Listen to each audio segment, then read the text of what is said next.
25 प्रश्नों का test series math का हम लोग देखते हैं। डेली वीडियो अपलोड हो रहा है अभी, और आज भी आपको 25 प्रश्न मिलेंगे। और जो भी मैथ जो मेरा बताने का तरीका है वो मतलब कि बिल्कुल शॉर्ट तरीके होते हैं जो एग्ज़ाम में जल्दी बन सके। और आज का आपका पहला सवाल, और देखिए ये जो पहले सवाल है ना, ये बहुत ही एग्जाम में पूछे जाते हैं। अगर ऐसे लैंग्वेज दे दिया जाता है तो बच्चे फंस जाते हैं, लेकिन पढ़ करके समझिए कहना क्या चाहता है वो। कह रहा है अपूर्व ने 26 किलोग्राम सेब 2340 रुपया में खरीदा। उसने उन्हें 6 किलोग्राम सेबों के विक्रय मूल्य के बराबर लाभ पर बेचा। मतलब 26 केजी क्या करता है, सेब उसने खरीदता है, क्रय मूल्य करता है तो कितना में खरीदता है, वो खरीदता है आपको 2340 रुपया में। कितना में? 2340 रुपया में इसने खरीदा। कितना? 26 केजी। यहाँ तक तो आपको समझ में आ रहा है। अगर यहाँ से 1 केजी का भी पूछेगा तो निकाल सकते हैं, लेकिन अगला जो लैंग्वेज लिखा हुआ ना, उसने उन्हें 6 किलोग्राम सेबे के विक्रय मूल्य के बराबर लाभ पर बेचा। तो प्रति किलोग्राम सेब का विक्रय मूल्य क्या है, ये आपसे पूछा गया। इसमें ऐसे प्रश्नों में आपको जो पूछा है ना, वहाँ देखिए कि पूछा क्या। हमें आपसे पूछा गया कि बताइए प्रति किलोग्राम सेब का विक्रय मूल्य पूछा, तो आपको क्या करना पड़ेगा, मान लेना पड़ेगा कि 1 केजी सेब का विक्रय मूल्य हम मान लेते हैं। 1 केजी सेब का भी जो विक्रय मूल्य होगा वो मान लेते हैं कितना रुपया, 1 रुपया मान लेते हैं कि 1 केजी सेब का विक्रय मूल्य कितना रुपया, 1 रुपया। अगर वो क्रय मूल्य पूछता तो क्रय मूल्य मान लेते हैं। अब आप बताइए कि 26 केजी खरीदे हैं, तो बताइए 26 केजी का अगर हम क्रय मूल्य निकालना चाहेंगे तो बताइए 26 गुना 1 करेंगे तो कितना होगा, 26 रुपया होगा। कितना रुपया? 26 रुपया। और उसने कहा है कि 6 किलोग्राम सेब के विक्रय मूल्य के बराबर लाभ होता है। तो बताइए कि 6 केजी है और 1 केजी का 1 रुपया, तो 6 केजी का कितना होगा, 6 रुपया होगा। और यहाँ से क्या हुआ है, ये लाभ हुआ है। कितना लाभ हुआ है, और एक क्या है आपको विक्रय मूल्य है। आप बताइए यहाँ से क्या क्रय मूल्य आपसे नहीं निकलेंगे? बिल्कुल निकलेंगे। अगर 26 रुपया में कोई सामान बेचे हैं, 6 रुपया का लाभ हुआ, इसका मतलब क्रय मूल्य कितना रुपया था उसका, 20 रुपया था। अब यही आपसे पूछा जा रहा है कि बताइए 1 केजी का, बताइए कि 1 केजी का सेब का विक्रय मूल्य क्या होगा। तो टोटल सामान कितना रुपया में खरीदे थे, 2340 में, और उसमें से पर केजी से अगर हम भागा दे देंगे तो बताइए ये 20 से 20 कट जाएंगे, और 117 दूना कितना, 234। यही 117 रुपया आपका क्या होगा, विक्रय मूल्य होगा, एक क्रय मूल्य नहीं होगा। एक क्रय मूल्य मत समझिएगा कि सर ये तो खरीदा था, नहीं, ये जो पैसा है इसको आप ऐसा ही रह दीजिए 2340 रुपया में।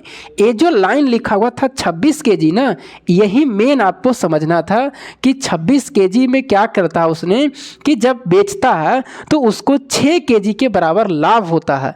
इसका मतलब जो आपसे लास्ट में पूछा गया है ना, उस चीज़ पर ध्यान दीजिएगा। लास्ट में पूछा है विक्रय मूल्य, तो 1 केजी का विक्रय मूल्य 1 रुपया मान लीजिएगा, तो 6 केजी का 6 मतलब 6 रुपया लाभ होगा, और 26 वहाँ से विक्रय मूल्य होगा, तो 26 में से 6 जाएगा तो कितना होगा, 20 होगा। यानी 20 रुपया आपका क्रय मूल्य हो गया। 2340 में से 20 भागा दीजिएगा तो कितना आएगा, 117। एक समान के भी बनाइएगा तो यही चीज़ आपके सामने आएंगे। चलिए अगला सवाल देखते हैं। प्रश्न में आपका क्या है, तो अगला प्रश्न में आपका बुडमास है, और यहाँ पर एक कॉन्सेप्ट है, जरा उस कॉन्सेप्ट को समझिएगा कि कॉन्सेप्ट क्या है। यहाँ पर लिखा हुआ 78 माइनस, क्या लिखा हुआ है, 78 माइनस, और उसके बाद में दिया हुआ है मिडिल ब्रैकेट, और 3 के पावर 3 दिया है, उसके बाद में गुना दिया हुआ, और 2 के पावर कितना है, 4 है, उसके बाद में डिवाइड दिया हुआ है, फिर लिखा हुआ 9 माइनस और 26 और माइनस 41, और यहाँ से वार लगाया हुआ, और ये बंद किया हुआ, और मिडिल ब्रैकेट से बंद किया हुआ। यहाँ पर कॉन्सेप्ट क्या, जरा सुनिएगा, बहुत बढ़िया कॉन्सेप्ट है। ये जो वार लगा हुआ रहता है, यहाँ से वार जो दिखाई दे रहा है, पहले तो इसी का काम होगा, क्योंकि बोर्डमास में आप जानते हैं बी बोर्डमास लिखिएगा तो बोर्डमास में पहले किसका काम होंगे, तो ब्रैकेट का होंगे। ब्रैकेट में भी पहले किसका, छोटा का, उसके बाद में मंझली का, तब बड़की का होता है। उससे पहले भी, इससे पहले भी एक वार आता है, पहले इस वार का होता है। तो वार तो यहाँ पर लगा हुआ है, लेकिन वार के मतलब ज़रा समझना है कि यहाँ पर बच्चे बहुत गलती करते हैं। ये जो वार यहाँ से शुरू हुआ है ना, ये माइनस पे नहीं रहेगा, सिर्फ संख्या पर रहेगा। यहाँ पर यही गलती कर बैठते हैं, कितनों बढ़ा देगा यहाँ तक। मत समझिएगा कि माइनस पर भी रहता है, ऐसा नहीं रहता, ये सिर्फ संख्या पर वार रहता है यहाँ पर। तो अब बताइए 26 माइनस में नहीं होगा, प्लस में, और 26 में से 41 जाएगा तो ये माइनस में कितना बचेगा, -15, और आगे भी माइनस है तो माइनस माइनस प्लस हो जाएगा 15, और 15 9 कितना हो जाएगा 24। मतलब इसका कैलकुलेशन करके 24 आएगा। नहीं तो बच्चे क्या करते हैं ना, ये -26 ये -41 को जोड़ देते हैं, जो कि गलती हो जाएगा। ये बार माइनस पर नहीं होगा, जहाँ से स्टार्टिंग होता है सिर्फ उस संख्या पर होता है, चिन्ह पे नहीं होता। इस चीज़ को आप ध्यान रखिएगा, नहीं तो ये बहुत गलती कर बैठते हैं यहाँ पर। यानी यहाँ से सोल्व किए तो 24 आया। अब लिखेंगे 78 माइनस 3 के पावर 3 27 होगा, और 2 के पावर 4 16 होगा। ई भागा को अगर हम गुना में चेंज करेंगे तो इधर से जो संख्या 24 आएगा वो कहाँ चल जाएगा, नीचे चला आएगा। अब करता है तो काट दीजिए, 8 दूना 16, 8 तिया 24 और 3 नमा कितना 27, यानी यहाँ से आएगा 18। 78 माइनस 18 कितना बचेगा, तो 60 बचेगा, और यही आपका फाइनल आंसर 60 होंगे, जो ऑप्शन में आपका कहाँ है, डी में है।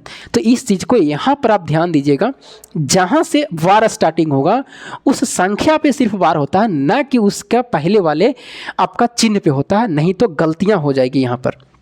आगे चलते हैं, अगला प्रश्न।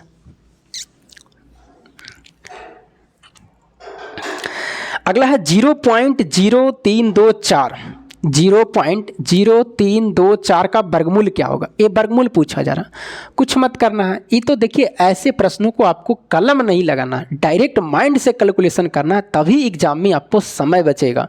अब देखिए ना, आप इतना लिखते फिर बनाते, डायरेक्ट आप सोचते कि 324 ही लिखा हुआ तो किसका, 18 का वर्गमूल है। लेकिन बताइए कि पॉइंट के बाद 4 अंक है, तो जब बाहर निकालेंगे तो कितने आएगा, यानी एक पर यहाँ नीचे 4 जीरो आता, लेकिन वर्गमूल निकालते हैं तो कितना आता, 100 आता। इसका मतलब 2 अंक के बाद पॉइंट बैठाना है, तो 0.18 आपका क्या होते, आंसर होता। तो आपको इस प्रश्न में कलम नहीं लगाना था, सिर्फ माइंड से आप टिक कर देते। और एग्जाम में 5 प्रश्न ऐसे होते हैं, कोई भी एग्जाम दीजिएगा 25 से अगर प्रश्न है तो 5 प्रश्न सिर्फ आपको माइंड से बन जाएंगे, क्योंकि आपको समय भी बचाना है। यदि किसी ईंट का जो वजन का रहा 3/5 भाग का वजन 9/10 kg है, मतलब 3/5 kg अगर ईंट होते हैं तो उसका जो वजन है वो 9/10 kg है। मतलब 9/10 kg किसका भाग का वजन है, तो 3/5 का है, तो 3/5 नीचे लिख देंगे। और आपसे पूछा जा रहा है उस ईंट के 8/15 भाग का वजन, किसका 8/15, तो उससे गुना कर दीजिए। अब इसको बढ़िया से कैलकुलेशन करिए, 9/10 को 9/10, इसको सीढ़िया भिन्न कहते हैं, तो ऊपर वाले को कुछ नहीं करना, और नीचे वाले चेंज होते हैं, 5 ऊपर और 3 का नीचे, और गुने कितना 8/15 कटता है, तो इसको काट दीजिए। ये कटेगा 5 दूना 10 कटेंगे, ये 2 चौके 8 कटेगा, और 3 तिया कितना 9 कटेगा, और कटेगा, और आपको 3 पचे कितना 15 कटेगा, यानी 4 यहाँ से कितना आएगा 5 kg आपका यहाँ से बिल्कुल आएंगे, यानी 4/5 kg होंगे, जो ऑप्शन नंबर कहाँ ए में है। तो ऐसे प्रश्नों में कितना इकाई यूनिट मतलब लगाते हैं, एकक नियम। एकक नियम नहीं लगाना है, आपसे क्या कह रहा था कि 3/5 का भाग का वजन 9/10 है, मतलब 9/10 का तुलना 3/5 से, जो निकालना है 8/15 भाग का, तो उससे गुना कर देंगे। चलिए अगला प्रश्न देखते हैं। वीडियो कभी कभी रुक जाता है, इधर उधर हो जाता होगा, तो कभी कभी दिखाई भी नहीं देता होगा, थोड़ा सा मैनेज करिएगा अगर धुंधलापन दिखाई भी देता होगा तो। अगला है ए बी और सी के पास में 2:5:7 के अनुपात में रुपये हैं। मतलब कि एक व्यक्ति ए है, एक व्यक्ति बी है और एक व्यक्ति सी है। इस तीनों के पास में जो पैसा है 2:5:7 के अनुपात में है। यदि बी के पास में ए से 90 रुपये अधिक है, किताब कह रहा है कि बी के पास में जो पैसा है ए से 90 रुपये अधिक है। यहाँ बताइए कितने रुपये अधिक है, 3 रुपया। तो बताइए कितने टीचर लिखते हैं कि 3 का इकाई लिखते हैं कि 3 का तुलना कितना से 90 से, ऐसे करते हैं। ऐसे नहीं करना, डायरेक्ट लिखो ना। किताब कहा 90 का अधिक है, हम लोग कहेंगे तो कितना 3 का अधिक है। उसके बाद में पूछा क्या जा रहा है, तो सी के पास में कितने रुपये होंगे, तो सी के पास में कितना 7 है, तो जो निकालना है बगल में खाली गुना करिए। 30 तिया 90 और 30 सते कितना 210, यानी सी के पास में टोटल 210 रुपया है। और ऑप्शन में आपको होंगे, ऑप्शन नंबर सी में होंगे। अगला है फ्रैक्शन का है जो रेकरिंग से है दिया गया, करा 0.0236 और इस पर वार दिया हुआ कितना 36 पर इस पर वार लगाया हुआ है, 2 पर वार नहीं है। सरलतम रूप में लिखना है, मतलब कि प्राप्त साधारण भिन्न का मान क्या होगा। देखिए ऐसे प्रश्नों में आपको क्या करना है ना कि ऐसे प्रश्नों में पहले रेकरिंग यानी वार और पॉइंट हटा के देखिए, इसको और इसको हटा के देखेंगे तो कितना दिखाई दे रहा है 236। जिस पर वार नहीं है उसको माइनस कर दीजिए, तो 2 पर वार नहीं है तो कहिएगा तो इस पर भी वार नहीं है, तो बताइए इस पर भी वार नहीं है इस पर भी नहीं है, तो ये लिखा हुआ कितना 2 ही लिखा हुआ। उसके बाद में जिस पर वार है उसके बदले में 9 लिखना है, इसके बदले में 9 इसके बदले में 9, और जिस पर वार नहीं है उसके बदले में 0 लिखना है। और ये जो 0 आएगा सिर्फ पॉइंट के बाद वाले पर आएंगे, तो पॉइंट के बाद वाले पे वार किस पे नहीं है, इस पे नहीं है इस पे नहीं है, तो कितने 0 आएंगे 2 0। अब इसको घटाएंगे तो कितना आएगा 234 और बटा 9900। अगर ऐसा आंसर नहीं मिल रहा है तो थोड़ा सा ऑप्शन देखने का प्रयास करिए, और ऑप्शन में सभी में ऊपर में 13 है, इसका मतलब ये 234 13 से भाग देंगे तो किसी न किसी संख्या से कट जाएगा, और 13 एकम 13 13 8 74 से, यानी मान लिया जाए कि 18 से भाग देंगे तो ये कट जाएगा कितना बार में 13 बार में, इसका मतलब 18 से इसको भी भाग देंगे, 18 25 90 यानी 9 बचेगा, फिर 18 25 90 और एगो 0 यानी 13 बटा कितना आएगा 550 आएगा। यही आपका करेक्ट आंसर है। तो 13 बटा 550 ऑप्शन बी में है। यहाँ पर हम दिमाग ऑप्शन से क्या लगाएं कि ये संख्या कभी 2 से काटते हैं आप, कभी 4 से काटने का प्रयास करते हैं, तो मैंने यहाँ पर दिमाग क्या लगाया कि ऑप्शन में देखें तो ऊपर में सब में 13 था, इसका मतलब ऊपर वाला संख्या अगर 13 से भाग दिए तो 18 से कट रहा था, इसका मतलब है कि 18 से ये भी कटेगा और 18 से ये भी कटेगा। इस तरह से दिमाग लगाना पड़ता, नहीं तो आप 2 से देते फिर 2 से देते तब भी वो आंसर वही आते हो। लेकिन थोड़ा सा समय बचाने के लिए मैंने वैसे दिमाग लगाया। आपको एग्जाम में ना माइंड बहुत लगाना पड़ता है, ऑप्शन से कभी कुछ से, किस तरह से करें, जल्दीबाजी कैसे करें, काटे कैसे, सब चीज़ों से आपको एक्टिव रहना पड़ता है। अगला है कह रहा है कि इतना का लासा ज्ञात करिए। देखिए भिन्न वाले को अगर लासा ज्ञात करना, अगर भिन्न वाले प्रश्न रहें जैसे 1/2 है, 2/5 है, उसके बाद में 4/7 है, उसके बाद में 6/17 है, और आपसे कह रहा है कि बताइए इसका लघुत्तम समावर्तक क्या होंगे, मतलब लासा आपसे पूछा जा रहा है कि बताइए इसका लासा क्या होगा। तो देखिए अगर भिन्न वाले प्रश्न में जो चीज़ें पूछे जाते हैं ऊपर वाले को वही चीज़ निकलते हैं और नीचे का HCF निकलते हैं। आपसे लासा पूछा गया है, मतलब इसमें अंश बटा हर है, तो आपको क्या करना है, जो चीज़ पूछा है तो लासा पूछा तो अंश का लासा निकालेंगे और हर का क्या निकालेंगे HCF निकालेंगे। लेकिन अगर HCF पूछता तो अंश का HCF निकालते हैं, हर का LCM निकालते हैं। तो अब बताइए ऊपर का लासा निकालेगा तो 6 4 2 1 का लासा कितना होगा 12 होगा। नीचे का HCF निकालिएगा तो सबका एक ही आएगा, क्योंकि कोई कॉमन यहाँ पर नहीं है। इसका मतलब इसका फाइनल जो आंसर होंगे वो कितना होंगे 12 होंगे, और ऑप्शन में आपको 12 है जो ऑप्शन नंबर ए में है। चलिए आगे बढ़ते हैं। एक दुकानदार ने 6245 रुपया को 52 के बजाय 62 से गुना कर दिया, तो उसका उत्तर सही उत्तर से कितना अधिक था। मतलब एक दुकानदार था, उसको 6245 में गुना करना था इस संख्या में, लेकिन इस संख्या में जो गुना करना था वो कितना करना था, सही से अगर ये गुना करता तो 52 से करता, लेकिन उसने गलत से क्या कर दिया कि गलत से उसने क्या कर दिया कि 62 से उस संख्या में गुना कर दिया।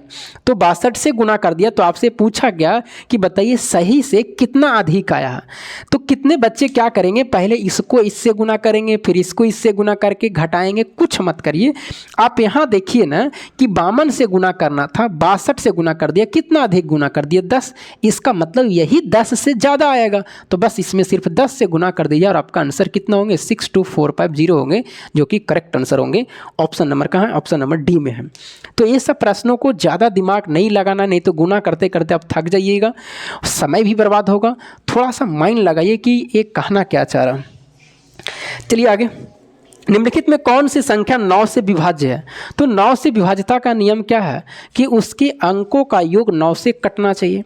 अब चारों ऑप्शन को आप चेक कर लीजिएगा कि कौन सी संख्या 9 से कट रहे हैं, और जो संख्या 9 से कट जाएगा जोड़ने पर वही आपका आंसर होंगे। तो 9 का विभाज्यता का नियम तो जानते हैं, और जो नियम 9 का विभाज्यता का है वही नियम किसका है, 3 का विभाज्यता का नियम है।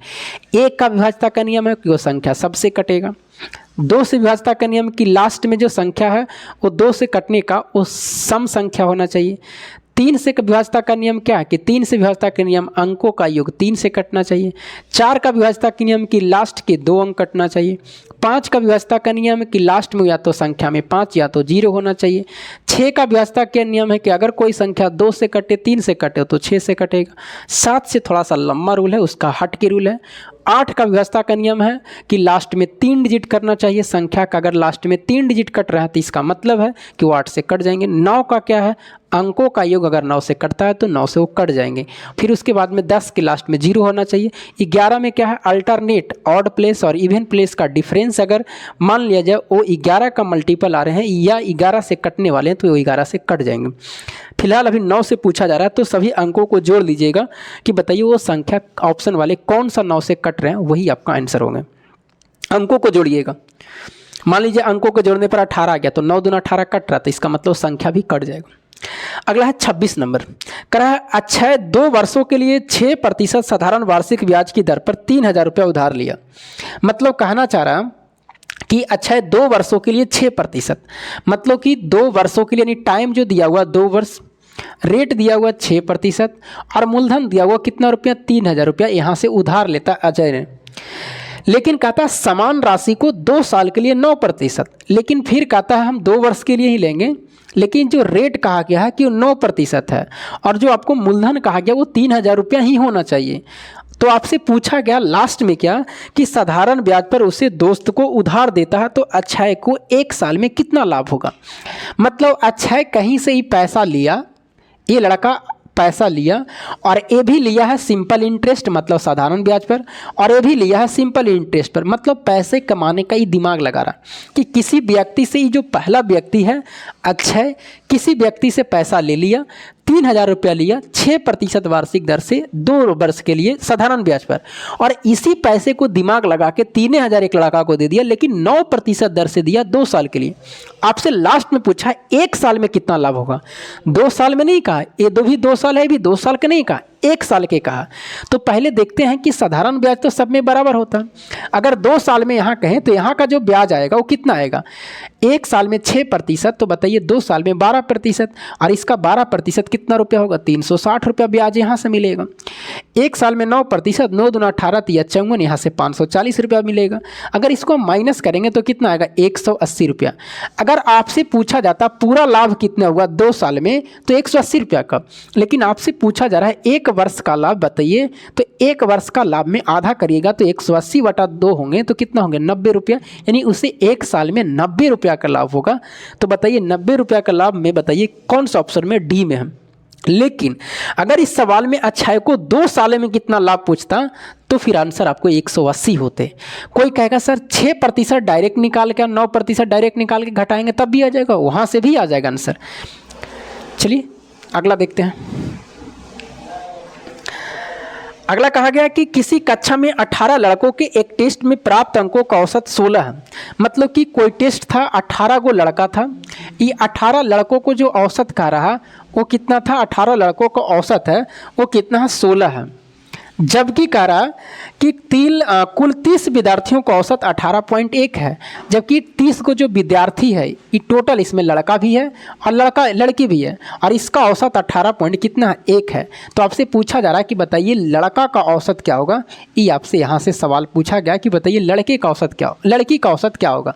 लड़का तो यहाँ दिया हुआ, कुछ मत करिए, आप दिमाग लगाइए कि यहाँ का जो है छात्र 30 छात्र है, इसको से अगर यहाँ से 18 को हम निकाल दे 30 गो में से तो लड़की बचेगा, तो 30 में से 18 जाएगा तो कितना बचेगा, यानी 12 गो लड़की है उसमें। अब लेकिन औसत में देखेंगे तो औसत में यहाँ 18.1 लेके जाना चाहिए इसको। तो बताइए यहाँ लेके जा रहा 16, मतलब कितने रुपया छोड़ के जा रहा है इस ग्रुप से, 2.1, मतलब 2.1 का लाभ होगा। ऐसे ऐसे कितने व्यक्ति थे, 18, यानी 18.1 तो औसत तो होगा ही 12 लड़की का। लेकिन इसने जो व्यक्ति गया है 18 लड़का वो कम लेके गया है, और कम लेके गया तो इसका मतलब यहाँ वाला का फायदा होगा 2.1 का। और ऐसे ऐसे कितने हैं, ऐसे ऐसे कितने थे, 18, और ये जो फायदा होगा वो कितने व्यक्ति का होगा, 12 का होगा। यहाँ से पॉइंट हटाएंगे 10 आएगा, कटता है तो काट दीजिए, 3 चौके 12 और 3 सते 21 कटेगा, और 2 दूना 4 और 2 नमा कितना 18, और कटेगा नहीं कटेगा। अब नहीं कटेगा तो इसको क्या करिए, आप गुना करिए, यानी 18.1 होगा प्लस 9 सत्ते 63 बटा कितना होगा 20 होगा। अगर 5 से यहाँ गुना कर दें, 5 से यहाँ गुना कर दें तो कैलकुलेशन में आसान होगा। 18.1 प्लस 5 या 15 और 6 पचे 30 और एक कितना 31, अब 2 अंक के बाद पॉइंट बैठा देंगे क्योंकि नीचे 100 है, 2 अंक के बाद पॉइंट है कितना, 2 अंक के बाद तो एक 3 पॉइंट कितना होगा 15। अगर इसको जोड़ेंगे तो 18 3 21 और 21 पॉइंट कितना आएगा 25, क्योंकि यहाँ पर जो है वो 10 लिखा हुआ, तो 15 10 कितना हो जाएगा 25, और आपका फाइनल आंसर होंगे 21 पॉइंट कितना 25 जो औसत होंगे वो ऑप्शन में कहाँ ए में है। अब एक कॉन्सेप्ट उसी को समझ में आएगा जो मतलब कि बेसिक से जिसका ए हिसाब से पढ़ा हुआ होगा कि सर आप घेरते हैं, तो ये सब आपको कॉन्सेप्ट है कि यहाँ से 30 विद्यार्थी इसको भगाएंगे, आप क्या करते हैं इसको गुना करके ये दोनों को, इसको दोनों को गुना करके घटाते और फिर 12 से भागा देते, तब भी आंसर आएंगे। तो मैथ बनाने के बहुत तरीके हैं, लेकिन आपसे जल्दी कौन बनेगा ये देखना पड़ता है कि जल्दीबाजी आंसर क्या कैसे होंगे। इसको हम बनाते तो इतना घेर घार नहीं करते, अगर हम एग्जाम में बैठे हुए रहते तो सिर्फ क्या करते हैं माइंड में ही कैलकुलेशन करके बस लिख के तुरंत आंसर कर देते हैं, लेकिन हमें समझाना पड़ता। चलिए आगे देखते हैं। आगे कह रहा है कि 11 वर्ष बाद राघव की आयु उसके 5 वर्ष पहले की आयु का 5 गुना है। मतलब एक व्यक्ति राघव जो है इसके बारे में 2 बार में चर्चा है, राघव के 2 चीज़ों में। एक कहता है राघव को कहाँ की आयु, 11 वर्ष की बाद की आयु, 11 वर्ष का बाद है, और उसके बाद में फिर कहा जा रहा है कि इसी राघव की 5 वर्ष की पहले की आयु, 5 वर्ष की कहाँ पहले की। अब कैलकुलेशन करने वक्त में जब हम लिखते हैं तो 11 वर्ष बाद नहीं लिखते, डायरेक्ट यहाँ पर हम प्लस कर देंगे तो समझ जाइएगा 11 वर्ष बाद है। 5 वर्ष पहले का मतलब माइनस लिख देंगे तो समझ जाइएगा 5 वर्ष पहले है, और इसका जो रेशियो कह रहा, जो गुनी कह रहा वो 5 गुना हो जाएगी, मतलब यहाँ का 1 होगा तो यहाँ का कितना होगा 5 होगा। और आपसे पूछा गया कि राघव की वर्तमान है, कुछ मत करिए, यहाँ का बताइए अंतर कितने का, तो 11 5 16 का अंतर है। हम लोग बताइए यहाँ से अंतर कहेंगे रेशियो में तो कितने का है, 4 का है। और आपसे पूछा क्या वर्तमान आयु, तो वर्तमान आयु यहाँ से भी निकल सकता है, यहाँ से भी निकल सकता है, जहाँ से निकालिए। अगर यहाँ से निकालिएगा तो 1 से गुना, यहाँ से निकालिएगा 5 से गुना, यहीं से कर देते हैं 1 से गुना, तो 4 चौके कितना होंगे 16। ये जो 4 वर्ष आया राघव की आयु कब आया, 5 वर्ष पहले का आया। अगर हम इसमें 5 जोड़ देंगे तो वर्तमान में चला जाएगा, यानी 9 वर्ष क्या है उसका वर्तमान आयु है, 9 वर्ष क्या है उसका वर्तमान आयु होगा भी राघव की। जो ऑप्शन नंबर आपको कहाँ दिखाई दे रहा, ऑप्शन नंबर आपको डी में है। चलिए आगे देखते हैं। अगला कह रहा है एक समूह में 12 सदस्यों की औसत स्कोर 10 था, जबकि दूसरे समूह में n सदस्यों का औसत स्कोर 12 था, तो संयुक्त मान 11.2 था, तो n का मान क्या। ये देखिए एलिगेशन से, पढ़ने के बाद में ही पता चल गया हमको कि ये जो सवाल पूछा गया एलिगेशन से पूछा गया। कैसे कह रहा है एक समूह में 12 सदस्यों का औसत 10 है, मतलब 12 को जो सदस्य है और इसका औसत कितना कह रहा, औसत 10 है। उसके बाद में करा फिर एक n समूह है, मतलब यहाँ का संख्या पता नहीं है, n सदस्यों का औसत स्कोर 12 था, लेकिन उसके बाद में करा दोनों को संयुक्त कर दे तो यहाँ का औसत 11.2 होता है, तो यहाँ का संख्या पूछा जा रहा था, इसका अंतर इधर और इसका अंतर इधर कर दीजिए। अब घटाइएगा तो बताइए यहाँ बचेगा 1.2, यहाँ बचेगा 0.8, इसमें से घटाइएगा तो ये पॉइंट हट जाएंगे, और 4 दूना 8 4 तिया 12। किताब कहाँ, यहाँ का जो सदस्य है वो 12 है, हम लोग कहेंगे तो कितना है 2 है। यहाँ का सदस्य निकालना तो कितना से गुना 3 से, सभी सदस्य पूछता तो 3 और 2 कितना होता 5, लेकिन यहाँ का पूछा जा रहा तो 3 से गुना, 2 6 12 6 तिया कितना 18, यानी यहाँ के जो n सदस्य थे वो कितने थे 18 था। ऑप्शन में आपको होंगे, ऑप्शन नंबर कहाँ सी में है। चलिए आगे देखते हैं।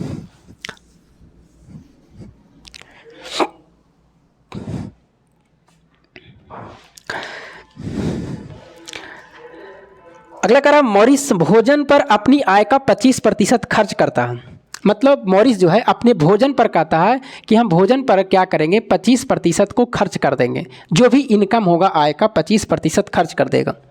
उसने 1000 रुपये की वेतन में वृद्धि मिली, लेकिन यहाँ का जो आय था अब कहता है आय में 1000 का क्या हो जाएगा वृद्धि हो जाएगा, आय में 1000 का वृद्धि होगा। तो उसके बाद में कह रहा है कि जिसने लेकिन उसके खाद्य वस्तुओं पर अपना खर्च नहीं बढ़ाया, नतीजन भोजन पर उसका खर्च गिरकर 20% हो गया। मतलब अब कहता हम खर्च नहीं बढ़ाएंगे, लेकिन जो मेरा खर्च था वो 20% हो गया, लेकिन ये हुआ आय की वजह से। लेकिन अगर यहाँ पर जो पैसा खर्च हुआ, मान लीजिए कि यहाँ पर पैसा 800 किया खर्चा, तो यहाँ भी 800 करेगा। ये प्रतिशत में चेंजिंग हुआ है, लेकिन पैसा में चेंजिंग नहीं होगा। यहाँ जो पहले खर्च कर रहा था मान लीजिए 10 रुपया, तो यहाँ भी 10 रुपया करेगा। भले वो प्रतिशत चेंजिंग किसके लिए हुआ, क्योंकि यहाँ का आय जो भी होगा, यहाँ का आय ज़्यादा है, यहाँ का आय 1000 रुपया ज़्यादा। लेकिन खर्च अगर पैसा में बात करें तो यहाँ का खर्च दोनों का सेम होना चाहिए, यही कहना चाह रहा है। प्रतिशत में भले अलग अलग हो गया। तो आपसे पूछेगा उसकी प्रारंभिक आय क्या है। ऑप्शन से इसको बनाइएगा तो जल्दी बन जाएंगे। देखिएगा ऑप्शन में आपको कितना दिया हुआ, 4000। मानते हैं कि अगर यही ऑप्शन सही है 4000, तो बताइए इसका 25% खर्च कितना होगा। तो इसका 25% निकालेंगे तो 1000। मतलब यहाँ का जो पैसा खर्च आया वो कितना, 1000 रुपया आ गया। अब कह रहा कि आय को बढ़ा दीजिए, तो यहाँ को आय को बढ़ाएंगे तो पहले 4000 रुपया मान लेते हैं प्रारंभिक आय, 1000 बढ़ेगा तो यहाँ का कितना होगा, 5000 होगा।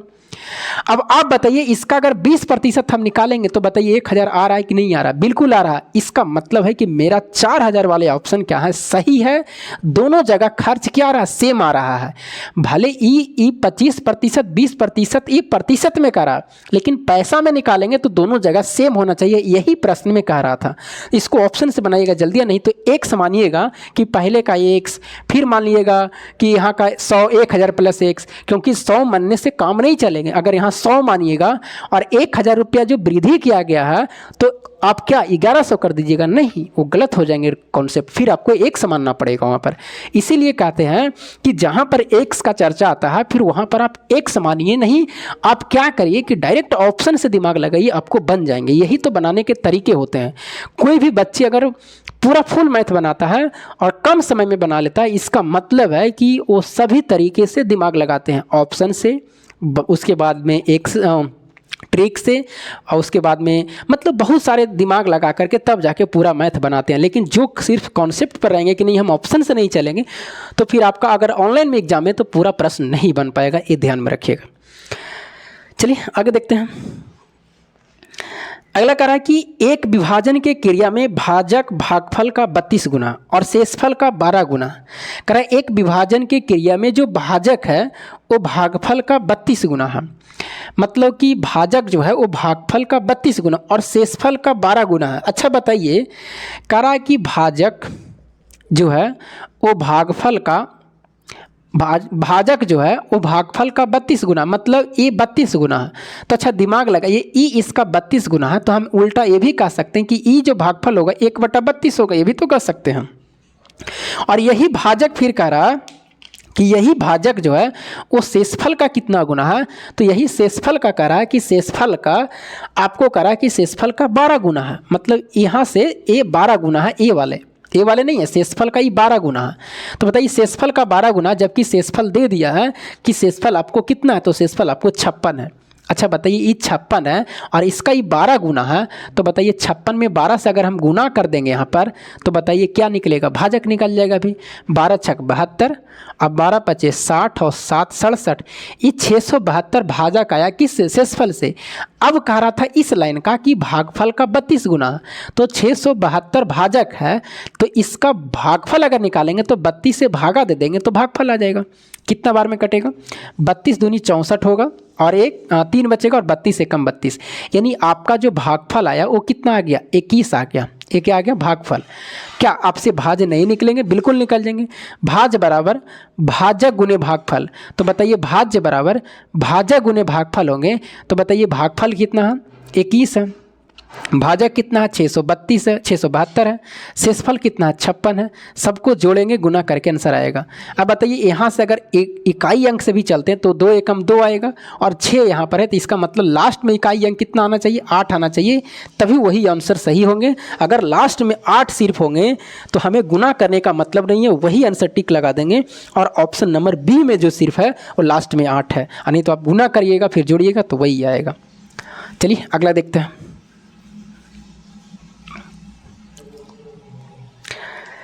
कह रहा है एक व्यक्ति 1 रुपया में 5 पेन खरीदता है। मतलब एक व्यक्ति है जो 1 रुपया में 5 पेन क्या करता है, खरीदता है। मतलब ए है जो आपका, ई है जो आपका संख्या है, आई क्या है आपका, यानी एक क्रयमूल्य है।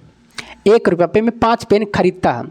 उसके बाद में कह रहा है कि 1 रुपया में 4 के हिसाब से बेच देता, फिर 1 रुपया में कहता है कि 4 के हिसाब से बेच देंगे, ये आपको विक्रय मूल्य है। तो आपसे पूछा जा रहा है क्या लास्ट में कि बताइए लाभ प्रतिशत क्या होगा। देखिए ऐसे प्रश्नों में आपको क्या करना है, एक जगह खरीदा है 1 रुपया में 5 गो, जब बेच रहा है तो 4 गो बेच रहा है। तो कोई भी अगर व्यापारी करता है, दुकानदार करता है, तो जितना सामान लाया है उतना सामान पहले बेच देगा, तब ना उसको पता चलेगा कि हमको कितना लाभ हुआ, कितना हानि हुआ। आधे सामान बेच के थोड़ी ना होंगे, यानी मात्रा दोनों जगह समान होना चाहिए। तो 5 पेन है, 4 पेन है, दोनों को समान करेंगे तो यहाँ 4 से गुना और यहाँ कितना से, 5 से। अभी फ़ायदा इसको यहाँ से हो जाएगा कि 4 से गुना किए तो यहाँ 4 से करेंगे तो 4 रुपया में ख़रीदा है, 5 से किए तो यहाँ 5 से गुना करेंगे तो 5 रुपया में बेचा है। मतलब यहाँ से लाभ हो रहा है, और कितने रुपया का, 1 रुपया का। प्रतिशत लाभ पूछा है तो लाभ गुने 100 अब बटा करें मूल कितना, 4, भागा देंगे तो कितना आएगा, 25, यानी 25% कैसे क्या हो रहा, लाभ हो रहा। ऑप्शन में आपको 25% है, जो ऑप्शन नंबर का सी में है। चलिए अगला प्रश्न।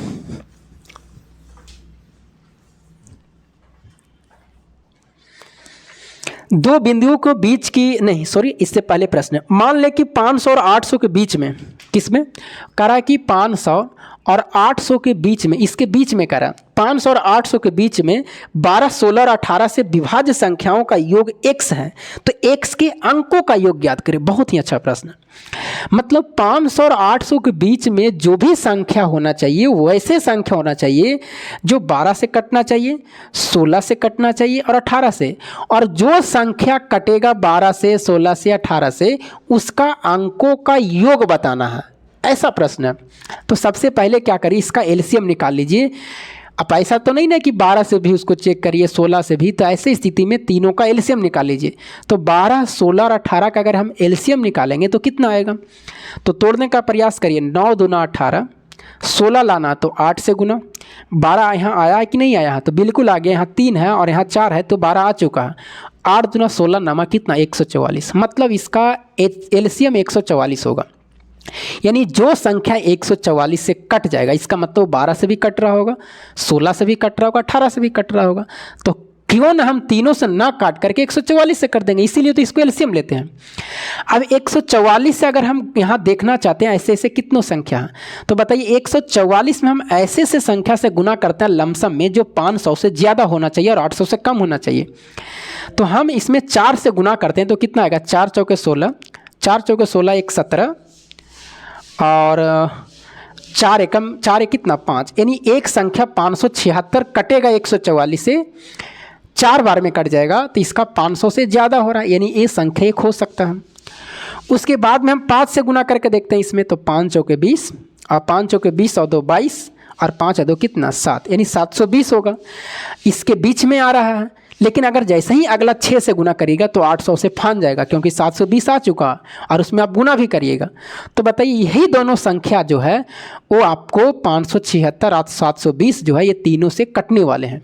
लेकिन इसमें लास्ट में पूछा है कि बताइए विभाज्य जो है संख्याओं का योग x है, मतलब जो संख्या, इसको जोड़िए पहले, तो 576 और 720 को जोड़ेंगे 6, 7 2 9 और 7 5 12। ये भी नहीं पूछा, ई एक्स का दिया कि x है, इसके अंकों का योग बताइए, तो 9 6 15, 15 2 17 और एक कितना, 18, यानी इसका अंकों का योग जो होंगे वो कितना होंगे, 18 होंगे। यही आंसर होंगे, आंसर में आपको होंगे 18, जो ऑप्शन नंबर कहाँ, ए में है।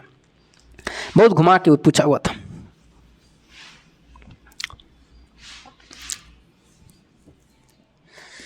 अगले सवाल करा, दो बिंदुओं के बीच की दूरी जाते समय, मतलब एक बिंदु मान लीजिए P है और एक बिंदु Q है। जब जाते समय कहता है कि जाते समय इसका 60 किलोमीटर प्रति घंटा की चाल से और वापसी होते समय 40 किलोमीटर प्रति घंटा की चाल से तय करती है। यदि इसे टोटल 5 घंटे का समय लेती है तो दोनों बिंदु के बीच की एक तरफ की दूरी, मतलब ये जाता है 60 किलोमीटर प्रति घंटा के हिसाब से, और जब यहाँ से आने का शुरू करता है तो यहाँ से आता है 40 किलोमीटर प्रति घंटा के हिसाब हिसाब से, और टोटल जो समय लग जाता है वो कितने घंटा, 5 घंटा। दूरी पूछा जा रहा सिर्फ यहाँ से यहाँ तक। यहाँ पर 2 बार हुआ, एक गया भी है एक आया भी, लेकिन सिर्फ पूछ रहा कि बताइए जाने में से या आने में एक दूरी आपको बताना। ऐसे में पहले 2 सवाल आपसे पूछा जाता, दूरी भी। सबसे पहले अगर औसत चाल पूछता तब आपको औसत चाल पहले से दिमाग लगाइए। तो यहाँ से अब फॉर्मूला अगर औसत चाल पूछता तो 2 गुने चालों का गुणनफल, 2 गुने चालों का गुणनफल बटा क्या होता है, चालों का योग होता है। इस चीज़ को याद रखिएगा। और ये फार्मूला से औसत चाल निकलेगा, दूरी नहीं निकलेगा। तो बताइए 2 गुने चालों का गुणनफल 60 गुने कितना करेंगे, 40। और बताइए चालों का योग करेंगे तो 60 और 40 कितना होगा, 100। ये 2 जीरो से कट जाएगा, यानी 6 चौके 24 दूना कितना, 48। अगर बताइए औसत चाल पड़ता तो 48 किलोमीटर प्रति घंटा, लेकिन आपसे दूरी पूछा जा रहा तो दूरी बराबर होंगे चाल गुना समय। तो चाल करेंगे तो 48 और समय कितना, 5। लेकिन ध्यान रखिएगा ये दूरी जाने वक्त भी निकल जाएगा और आने वक्त भी निकल जाएगा, और 2 से भागा दे देंगे तो एक तरफ का हो जाएगा। 24 दूना 48 और 24 पचे 20 से, यानी एक तरफ का दूरी सिर्फ यहाँ से यहाँ तक होंगे 120 किलोमीटर। लेकिन दोनों तरफ पूछता तो आंसर 240 होता है। ध्यान रखिएगा कि प्रश्न में पूछा क्या है। दोनों तरफ से पूछता तो इसका आंसर 240 होता, फिर 2 से भागा नहीं देते, सिर्फ आपको आंसर 120 होगा जब एक तरफ से पूछेगा तो। और औसत चाल पूछता तो 48 किलोमीटर, कुछ भी यहाँ से पूछा जा सकता। तो यही सब सारे सवाल थे आपको। अगला एक सवाल और 2 सवाल है, उसको देख लेते हैं। अगला करा, ताश की गड्डी से हुकुम का एक पत्ता खींचे जाने की प्रक्रिया क्या। देखिए प्रक्रिया क्या, ताश की गड्डी से हुकुम किसको कहते हैं, हुकुम उसको कहते हैं, इंग्लिश में इसको स्प्रेड कहते हैं। क्या कहते हैं, स्प्रेड। मतलब कि ताश की गड्डी में 4 रंग होते हैं, एक डायमंड का होता है, एक आपका स्प्रेड का होता है, एक कलब चिड़िया का पत्ता होता है, एक लाल पान का पत्ता होता है, हट का होता है। तो आपको हुकुम का पूछा जा रहा है, स्प्रेड का। तो स्प्रेड को इसको एक शब्द में और काला पान भी कह सकते हैं। और इसका जो डिजाइन होगा वो इस तरह से रहता है, और इसमें आपको ब्लैक किया हो रहता है, ब्लैक से रहता है। ये कैसे, लाल से नहीं होगा, एक लाल भी रहता है लेकिन ये ब्लैक होगा। इसी को कहते हैं। ऐसे जो संख्या होते हैं टोटल कितना होता है, 13 संख्या इसका होता है। आपसे प्रायिकता पूछा है तो बताइए ताश में कितने पत्ते होते हैं, 52, तो 52 नीचे रहेगा। और 13 को आपको हुकुम होता तो 13 को ऊपर निकालिए, प्रायिकता निकल जाएगा। 13 चौके 52 मतलब 1/4 इसका क्या होंगे, प्रायिकता होंगे। जो ऑप्शन नंबर कहाँ है, ऑप्शन नंबर आपको दिखाई दे रहा है, ऑप्शन नंबर आपको सी में दिखाई दे रहा। चलिए अगले देखते हैं।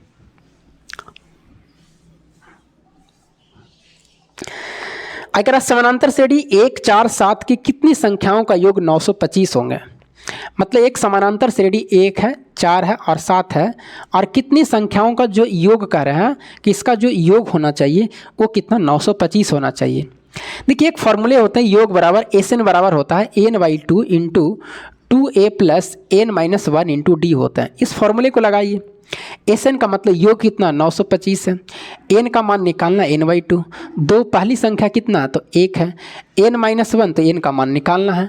d का मतलब अंतर होता है, दूसरा में से पहला को घटा दीजिए, तो d का मान निकालेंगे तो 4 - 1 कितना होगा, 3 होगा, तो यहाँ 3 लिख देंगे। अब इसको कैलकुलेशन करना, 925 गुना करेंगे, 2 से तिरछा गुना करेंगे तो कितना होगा, 1850 हो जाएगा। ये कितना होगा n, और यहाँ पर 2, 3n माइनस कितना होंगे, 3 होंगे। अब यहाँ से कितना होगा, 1850 बराबर 3 में से 2 जाएगा तो -1 बचेगा, यहाँ पर -1 आएगा। तो पहले 3 से गुना कर दीजिए तो 3n² और माइनस कितना n। अब इसी को फैक्टर करते ही गुणनखंड तोड़िए, और गुणनखंड तोड़ के आपको आंसर लाना है। अगर आपको गुणनखंड तोड़ने में समय लगता है तो फिर आपको वहाँ पर सोचना नहीं है, डायरेक्ट आपको लगा देना -b प्लस माइनस √d और बटा 2a, ए वाला आपको लगा देना। जबकि डी का फार्मूला होते हैं b² - 4ac। ये सब आपको जानकारियाँ होना चाहिए। और अगर ये सब जानकारियाँ नहीं होता है तो फिर आप अगर फैक्टर नहीं टूटेगा तो फिर आप सोच में पड़ जाइएगा। लेकिन देख लेते हैं फैक्टर टूटता है कि नहीं, बिल्कुल टूट जाएगा। इसको क्या करेंगे, अगर नहीं टूटता तो फिर फार्मूला के लिए तैयार रहिएगा। इसका होंगे 3n² माइनस n और माइनस कितना 1850 होगा। अब इसमें क्या करेंगे, ये 3 से यहाँ भी गुना होगा, यानी आपको जो तोड़ना है वो 1850 गुने कितना में तोड़ना है, 3 में तोड़ना है। तो बताइए 1850 कैसे लाए, तो 925 गुने 2 करके, और गुने कितना 3 था। अब 925 को कैसे तोड़ सकते हैं, 25 में टूटेगा, 25 दिया 75 और 25 × 5 = 125, मतलब 35 गुने कितना 35 गुने 25 करेंगे तो आ जाएगा, और गुने 2 गुने 3 करेंगे। अब देखिए क्या तोड़ेंगे इसको, कितना में टूटेगा ये, अगर यहाँ से हम 5 गुने 7 कर देते हैं, 5 गुने 7 और 25 और गुने कितना 6, 5 गुना 7, नहीं यहीं से करिए, यहीं से 1 मिनट 25 दिया कितना 75, 25 दिया 75 और 35 दूना कितना 25 दिया 75 और 35 दूना कितना 70। शायद यहाँ से भागा देने में तो गलती नहीं हो। 925 गुना कितना किया 2।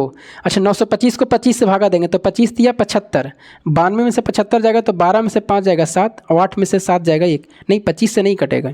हाँ 25 7 75 से, मतलब यहाँ 17 आएगा, 7 आएगा, 7 आएगा, कितना का 7 आएगा। अब बताइए 25 दिया 75, इसको कर दीजिए और 37 दूना 74 कर दीजिए और देखिए बिल्कुल आ रहा, 75 में से 74 जाएगा कितना 1 आएगा। मतलब जो संख्या टूटाई वो 75 और किस में 74 में, लेकिन यहाँ माइनस लाना था, माइनस सही प्लस रखना पड़ जाएगा। लेकिन आपको फाइनल जो आंसर होंगे, जो प्लस में जो फाइनल आंसर होता है वो कहाँ चल जाता है, तो जो फाइनल आंसर होता है उसमें माइनस को प्लस कर देते हैं और प्लस को क्या कर देते हैं माइनस, यानी आंसर आपको होंगे यही होंगे। लेकिन आपको जो तोड़ना है इस रूप में तोड़ना, लेकिन फाइनल आंसर चिन्ह चेंज हो जाता। अब यहाँ 3 है तो 3 से भागा देंगे, यहाँ भी 3 से भागा देंगे तो ये तो बटा में आ गया, तो ये तो होगा नहीं, असंभव होगा। 25 दिया 75 कट रहा है, यानी n का जो मान होगा वो कितना होगा 25 होगा। जब इतना फास्ट करिएगा तब जा करके आपको बनेंगे और इसका आंसर 25 होगा आपको, और 25 आपको किस ऑप्शन में, सी ऑप्शन में है। और नहीं तो अगर इतना आप नहीं माइंड लगाइएगा सभी तरीके से तो फिर आपको नहीं बनेंगे। हाँ अगर ये फैक्टर नहीं टूटता तो फिर मेरे पास में कौन था जल्दीबाजी में, श्रीधराचार्य नियम -b + -√d/2a, वो श्रीधराचार्य नियम है, जबकि d बराबर होता है b² - 4ac, उसको फिर लगाते। तो जब कोई भी फैक्टर नहीं टूटे तो आप श्रीधराचार्य नियम को याद रखिएगा। अगला है, दीक्षा ने परीक्षा में 58% अंक प्राप्त किए, जिसका अधिकतम अंक 450 थे तो उसे अंक प्राप्त हुए। मतलब अंक में पूछा जा रहा कि 450 का नंबर था, एग्जाम था, 58% लाया तो 58/100 करिए, 1 0 से 1 0 कटता है तो काटिए, 5 नमा 45, 5 दूना 10 और 29 दूना 58, 29 नमा 261, यानी 261 नंबर लाया। नंबर पूछा जा रहा था। आगे रेशियो है, रेशियो आपसे बन जाएंगे, सिर्फ A/C पूछा जा रहा है, वो पहले भी हम आपको बता चुके हैं। और एक सवाल आपका अंतिम सवाल है, निम्नलिखित में कौन सा जुड़वा अभाज्य है। जुड़वा अभाज्य को बोलते हैं, इंग्लिश में कहते हैं जुड़वा अभाज्य, हिंदी में जुड़वा अभाज्य, लेकिन इंग्लिश में कहते हैं ट्विन प्राइम नंबर। कौन सा, ट्विन प्राइम नंबर। देखिए सबसे पहले इसको आपको जानना पड़ेगा कि ट्विन प्राइम नंबर है क्या, उसके बाद में आप बनाइएगा। ट्विन प्राइम नंबर का डिफिनेशन होता है कि दो अभाज्य संख्याओं के बीच का अंतर 2 होना चाहिए दोनों अभाज्य संख्या। देखिए क्या करा, जुड़वा अभाज्य संख्या, जुड़वा अभाज्य संख्या का मतलब होता है होना चाहिए अभाज्य संख्या, लेकिन 2 गो, और दोनों जो होना चाहिए बीच का गैपिंग 2 होना चाहिए। जैसे ये 3 भी अभाज्य संख्या, 5 भी, तो बताइए इसका बीच का गैपिंग कितने का, 2 का है कि नहीं, तो ये जुड़वा अभाज्य है। उसके बाद में 7 तो 11 नहीं है, हाँ 5 है, एक 5 है, कौन सा 7 है, फिर 41 और कौन सा 43 है, ये सब जुड़वा अभाज्य संख्या, क्योंकि दोनों प्राइम नंबर है और ये दोनों के बीच में सिर्फ डिफरेंस कितना का, 2 का है। ये दोनों फैक्टर मायने रखता है कि जुड़वा अभाज्य संख्या दोनों अभाज्य संख्या होना चाहिए और बीच का गैपिंग भी कितना होना चाहिए, 2 का। ऑप्शन में देखते हैं, ऑप्शन में पहला ऑप्शन में भी है 71 और कौन सा 73, ये दोनों अभाज्य संख्या है और बीच का गैपिंग कितना का, 2 का। तो यही करेक्ट आंसर होंगे जुड़वा अभाज्य संख्या का, ट्विन प्राइम नंबर का। तो इसका डिफिनेशन से था, डिफिनेशन आपको याद रखना पड़ेगा कि ट्विन प्राइम नंबर का डिफिनेशन होते हैं कि दोनों अभाज्य संख्या होना चाहिए और दोनों अभाज्य संख्या के बीच का जो डिफरेंस होना चाहिए सिर्फ 2 होना चाहिए, वही ट्विन प्राइम नंबर कहलाते हैं। मिलेंगे आपको अगले वीडियो में। और बहुत ही मेहनत लगती है वीडियो बनाने में, एक वीडियो बनाने में मुझे 3 से 4 घंटे देने पड़ते हैं। चैनल को सब्सक्राइब करें, लाइक करें, कम से कम देखते हैं तो वीडियो को लाइक ज़रूर कर दीजिए। अगर आप सब्सक्राइब नहीं भी करते हैं तो लाइक ज़रूर कर दीजिए, और हो सके तो कहीं भी ग्रुप में, व्हाट्सएप में, जो भी आपको लगाना है लगाते रहिए, तभी जा कर के आगे बढ़ेंगे। और जैसा ही हम आगे बढ़ेंगे तो आपको और आगे सुविधा देने का प्रयास करेंगे। तो चलिए, बाकी आपका सहयोग चाहिए मुझे।